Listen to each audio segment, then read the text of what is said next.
আসসালামু আলাইকুম। বার্তা নির্যাসে সবাইকে স্বাগত। ইরানের পররাষ্ট্রমন্ত্রী আব্বাস আগাচ্চি হুঁশিয়ারি উচ্চারণ করে বলেছেন, যুদ্ধের জন্য প্রস্তুত ইরান। যুক্তরাষ্ট্র যদি ইরানের সামরিক সক্ষমতা প্রমাণ এবং যুদ্ধ করতে চায়, তাহলে তেহরান যুদ্ধের জন্য প্রস্তুত। কাতার ভিত্তিক সংবাদ মাধ্যম আল জাজিরাকে দেওয়া এক সাক্ষাৎকারে এই হুঁশিয়ারি দিয়েছেন দেশটির পররাষ্ট্রমন্ত্রী আব্বাস আগাচ্চি।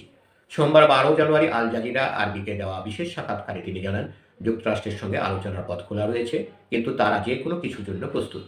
গত বছরের জুনে দখলদার ইসরায়েল ও যুক্তরাষ্ট্রের সঙ্গে যুদ্ধের সময় ইরানের যে সামরিক প্রস্তুতি ছিল, বর্তমানে সেই প্রস্তুতি আরও বিশাল ও বিস্তৃত বলে জানিয়েছেন তিনি।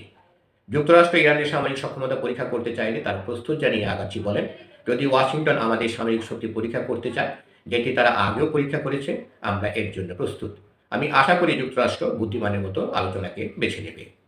দর্শক, আরও সংবাদ পেতে আমাদের বার্তা নিউজ চ্যানেলটি সাবস্ক্রাইব করে আমাদের সাথেই থাকুন। ইসরায়েলের স্বার্থ রক্ষায় যারা যুক্তরাষ্ট্রকে যুদ্ধে টেনে আনছেন, তাদেরকে সতর্ক করেন তিনি। চলমান আন্দোলন নিয়ে ইরানি পররাষ্ট্রমন্ত্রী বলেছেন, আন্দোলনে সশস্ত্র সন্ত্রাসীরা ঢুকে পড়েছে, যারা বিক্ষোভকারী ও নিরাপত্তা বাহিনীর সদস্যদের উপর হামলা চালিয়েছে। উল্লেখ্য, 2022 সালের পর সবচেয়ে বড় সরকারি বিরোধী বিক্ষোভের মুখে পড়েছে ইরান। মূল্যস্ফীতি ও আর্থিক দুরবস্থার প্রতিবাদে এই বিক্ষোভ শুরু হলেও দ্রুত তা রাজনৈতিক রূপ নেয়। গত 28 ডিসেম্বর শুরু হওয়া বিক্ষোভ এরই মধ্যে দেশটির বড় অংশ জুড়ে ছড়িয়ে পড়েছে। বিক্ষোভকারীরা বর্তমান শাসনের অবসান দাবি করছেন।